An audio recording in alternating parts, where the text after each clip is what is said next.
Trago também a esta emissão Sérgio Monte, como de resto já tinha anunciado, secretário adjunto da União Geral de Trabalhadores. Obrigado pela disponibilidade igualmente.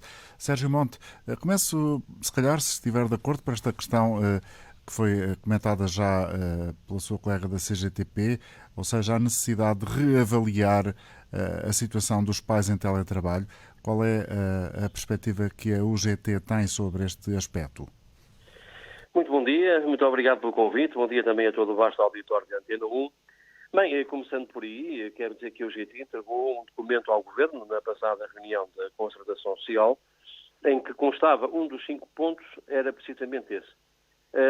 Os trabalhadores que estão a tomar conta de filhos menores, até aos 12 anos, e a pergunta também se põe porquê só até aos 12 anos, deveriam receber 100% do seu salário. Aliás, é exemplo daquilo que foi corrigido no layoff. Como sabe, o layoff simplificado agora, o trabalhador recebe 100% do seu salário, no máximo 3 salários mínimos, ou seja, o equivalente a 1.995 euros.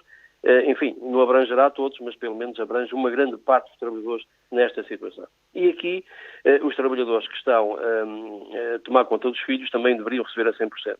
E devia, nisto, também incluir os teletrabalhadores. A realidade, na primeira fase, mostrou-nos à saciedade que não é compatível estar a tomar conta de crianças e estar em teletrabalho. É, de facto, situações que nos chegaram, muitas delas caricatas, e situações que levam ao desgaste físico e emocional do trabalhador. Já não bastava o direito a não desligar, como também ainda a crescer esse não direito, a não existência desse direito, também o stress que é tomar conta de crianças. Também falamos, no segundo ponto do nosso documento, sobre o layoff. Vamos lá ver. Todos os apoios que estão a chegar às empresas tiveram como critério fundamental a manutenção do emprego. Em parte cumpriram, os números estão aí, do emprego registado, embora o emprego real seja muito superior, mas também em parte não cumpriram. E em parte não cumpriram porque soubemos que na primeira fase foram os trabalhadores precários que pagaram a grande fatura do desemprego. Foram esses trabalhadores cujos contratos não foram renovados, em termos jurídicos não configuravam despedimento, mas o que é facto é que para o trabalhador foi despedido. Ele estava a trabalhar e de um momento para o outro deixou de trabalhar. E, portanto, esses engrossaram primeiro as fileiras do desemprego. Mas agora já há um dado que os números nos indicam, que começa a ser preocupante, é que já há trabalhadores despedidos, portanto, foram para o emprego por despedimento direto. Ou seja, já está... Foram também para o desemprego por despedimento direto, é isso? O despedimento direto, sim. Quando digo despedimento direto, despedimento coletivo. Os despedimentos coletivos. Sim, Outro dia, o Sr. Ministro da Economia desvalorizava ainda o número de despedimentos coletivos, não era nenhuma hecatombe, mas, passado este confinamento, que tudo indica irá até meados de abril, vamos ver se, de facto, conseguimos estancar o emprego. E, portanto, o que dizemos ao Governo é que este período, digamos, de nojo, em que é proibido despedir após findarem os apoios, é de 60 dias. Nós achamos que é curto. Tem que ser no mínimo de 6 meses e deveria ser tão duradouro quanto duradouro foi o apoio. Ou seja, em função que durou o apoio, assim deveria ser proibido despedir. E abranger, aqui é que está a grande questão, abranger todas as formas de contrato de trabalho. Porque, como sabe, como eu disse há pouco, a cessação de contrato de trabalho não é, em termos jurídicos, um despedimento e, portanto, estas não são abrangidas, também deveriam ser abrangidas. Depois, falámos ainda relativamente à Autoridade das Condições de Trabalho, que, enfim, são-lhe dadas muitas competências para fiscalizar, mas muitas delas, enfim, estão a ficar para trás, porque, repare, as infrações não Covid continuam a existir e a ACT assentou a sua inspeção numa lógica de campanha quase só nas infrações Covid. Isto é importante. E, por fim, não menos importante, a questão dos transportes públicos. Nós assistimos, o Governo não dava, numa primeira fase, muita importância, achava que os transportes públicos não eram um grande foco de contaminação, mas, enfim, o bom senso dizia a qualquer pessoa que assim não era, porque a taxa de ocupação diária, de facto, é baixa porque é medida ao longo do dia, mas o que nos preocupava e preocupa é a taxa de ocupação nos períodos de ponta. E nos períodos de ponta da manhã e da tarde há transportes públicos, sobretudo nas grandes áreas metropolitanas deste país, que vão a abarrotar.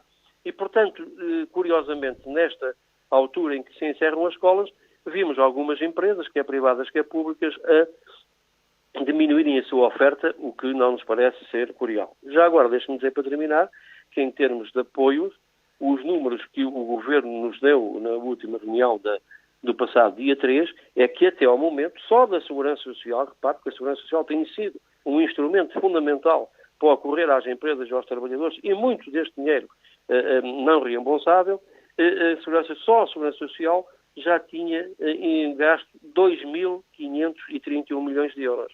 É muito, muito dinheiro. E, portanto, tinha envolvido já no layoff simplificado, na primeira fase, mais de 1 milhão de trabalhadores, mais de 100 mil empresas, e agora os pedidos para esta prorrogação dos apoios, quer do programa Apoiar, da redução do horário e do layoff simplificado para as empresas que foram obrigadas a encerrar por lei, também já vai em números elevadíssimos. Portanto, é preciso que o apoio chegue às empresas, mas também é preciso que chegue aos trabalhadores.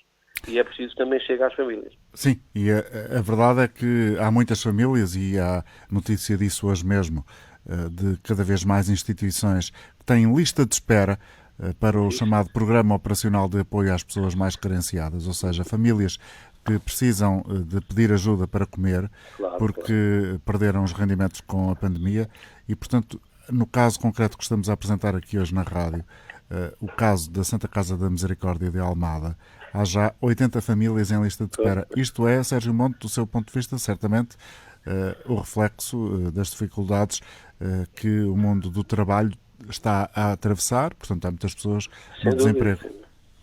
Sim, sem dúvida, e é como digo, e há pessoas no desemprego, mas que não estão registadas, porque, vamos lá ver, nós temos uma economia informal que anda por volta dos 25%, é das maiores em termos europeus, e, portanto, esta economia informal, o trabalhador não acede a qualquer tipo, não acedia a qualquer tipo de apoio, porque não desconta para a Segurança Social, não paga IRS, é como se diz, aquele trabalho à jorna, o biscate, etc.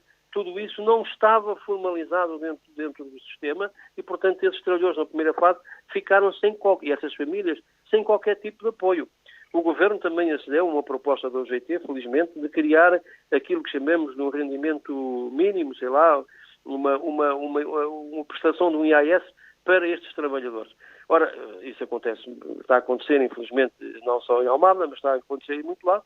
Chegam-nos, através dos nossos sindicatos, esses gritos de desespero de muitas famílias, de muitos trabalhadores, porque agora já começam a haver famílias em que os dois